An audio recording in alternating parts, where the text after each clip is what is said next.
Hello friends. तो आज हम कवर करेंगे वो सारे important topics related human blood. So let's start. Blood is a fluid connective tissue. Blood कैसा कनेक्टिव टिश्यू है? फ्लूइड कनेक्टिव टिश्यू है, बिकॉज ब्लड फ्लो करता है, वो हमारे वन पार्ट से अनदर पार्ट्स में वो ब्लड फ्लो। और second, pH value of blood is 7.4। PH value जो होती है ब्लड की 7.4 होती है। It means it is slightly basic. Third, blood consist of two part, plasma and blood corpuscles. Blood two part से कंसिस्ट है, liquid and solid. जो liquid part होता है उसको हम लोग प्लाज्मा बोलते हैं, और जो सॉलिड पार्ट होता है उसको हम लोग ब्लड कार्पोसेल्स बोलते हैं। Now first part of blood is plasma. Plasma consist of 60%। अगर ब्लड कार्पोसेल्स की बात करें तो वो प्लाज्मा से कम रहता है, प्लाज्मा का अमाउंट ज़्यादा होता है।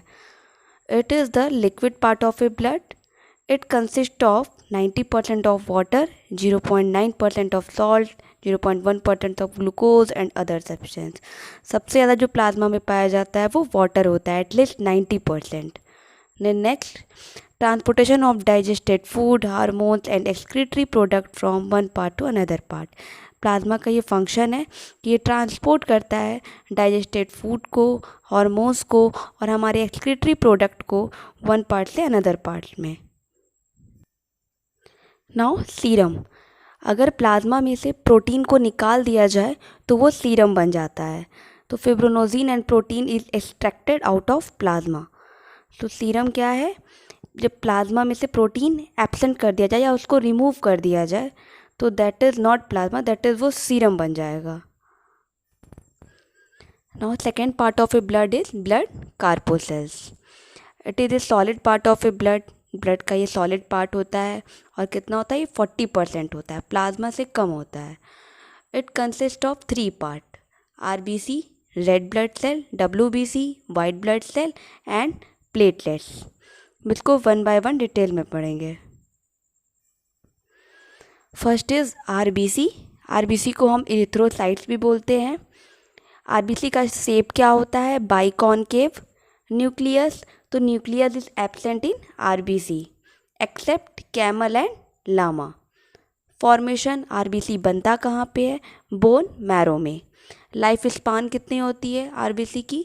20 डेज टू 120 डेज। डेथ या इसका आरबीसी का डिस्ट्रक्शन कहाँ होता है? लीवर में। इसीलिए लीवर को ग्रेवयार्ड ऑफ आरबीसी बोला जाता है, आरबीसी का कब्र।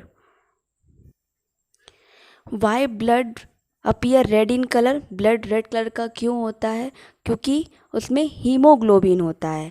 हीम का मतलब आयरन, उसमें एक एलिमेंट होता है जिसका नाम है आयरन, जिसलिए जो ब्लड होता है वो हमें रेड दिखाई देता है। फंक्शन क्या है आरबीसी सेल का, रेड ब्लड सेल का? It is use to carry oxygen from lung to all the cells and bring back the CO2। RBC cell oxygen को कैरी करता है और CO2 को हमारे बॉडी से कलेक्ट करके बाहर निकाल देता है।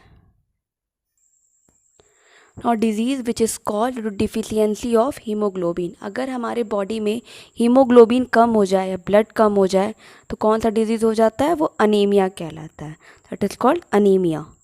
Now instrument which is use to measure number of RBC. हमारे बॉडी में अगर आरबीसी का नंबर काउंट करना है तो वो कौन सा इंस्ट्रूमेंट यूज़ किया जाता है? हीमोसाइटोमीटर।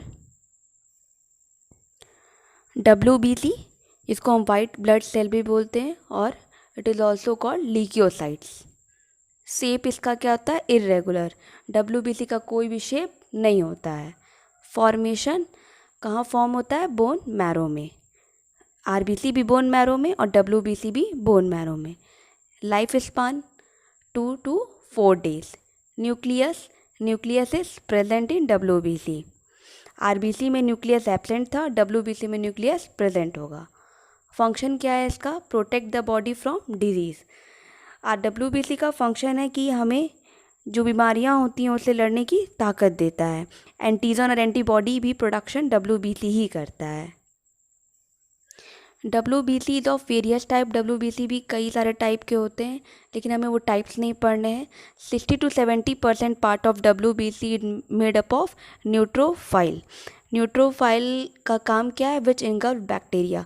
ये बैक्टीरिया को जाके खा जाता है, या माइक्रो ऑर्गेनिजम्स, वो ऐसे जो कभी भी हम लोग को डिजीज़ हो जाए या इन्फेक्टेड एरिया हो, वहाँ के जो बैक्टीरिया होते हैं उसको वो इनगल्फ कर लेता है, that is neutrophil. Third part of blood corpuscles is blood platelets. इसको हम थ्रोम्बोसाइट्स भी बोलते हैं। शेप क्या होता है इसका? Irregular.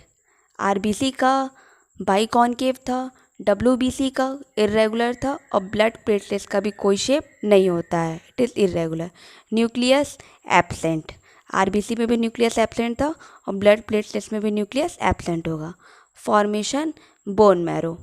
Life span 3 to 5 days। Destruction कहाँ होगा ब्लड प्लेटलेट्स का? स्प्लेन में। फंक्शन इसका क्या है? Clotting of blood. Clotting means जब हमें चोट लग जाती है तो ये खून जो बहता है उसके बाद रुक जाता है थोड़ी देर के बाद। क्यों? क्योंकि वहाँ पे वो थक्का बन जाता है ब्लड का, और उसको बनाने वाला ये ब्लड प्लेटलेट्स ही होता है। अगर हमारे बॉडी में ब्लड प्लेटलेट्स ना हो तो बहुत ज़्यादा ब्लड लॉस होगा और एक पर्सन की डेथ भी हो सकती है। अगर हमारे बॉडी में प्लेटलेट्स की कमी हो जाए तो हमें कौन सा डिजीज़ हो जाता है? Dengue. Disease which is called due to deficiency of blood platelets is dengue. Vitamin K is useful in making clots of blood. तो vitamin K is very useful in formation of blood platelets.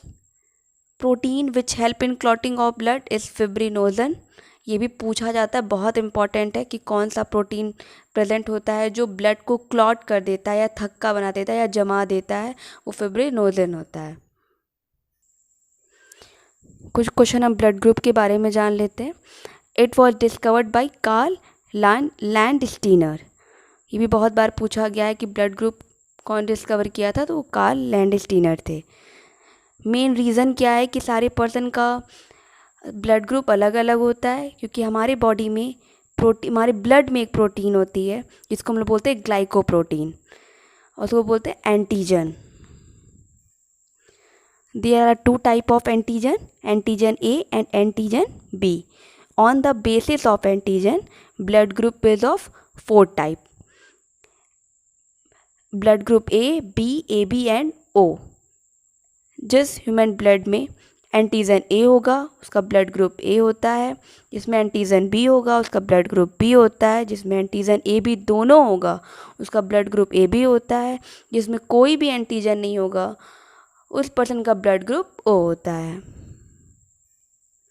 हमारे body में एक और protein होता है plasma में जिसको हम लोग बोलते हैं एंटीबॉडी।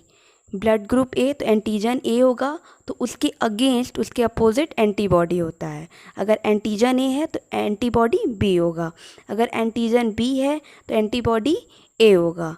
अगर बोथ एंटीजन है A B तो एंटीबॉडी कोई भी नहीं होगा, और अगर एंटीजन O है तो एंटीबॉडी जो होगा उसमें एंटीजन जो है दोनों ही होगा, A एंड B।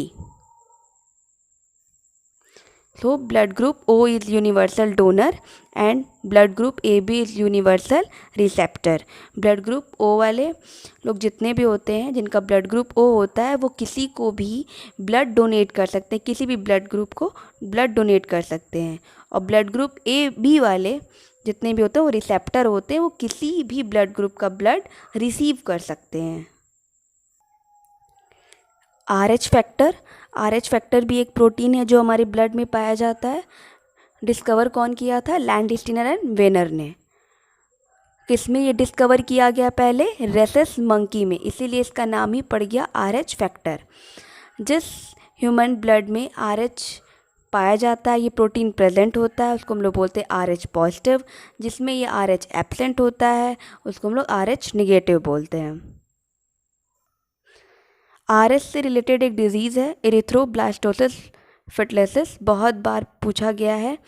इसमें क्या होता है, अगर फादर का ब्लड ग्रुप RH पॉजिटिव है और मदर ब्लड RH निगेटिव, तो जो उससे एक संतान होगी, जो चाइल्ड बॉर्न होगा, वो मर सकता है या मदर भी जो है वो भी अपनी जान गंवा सकती है। ये कब होगा?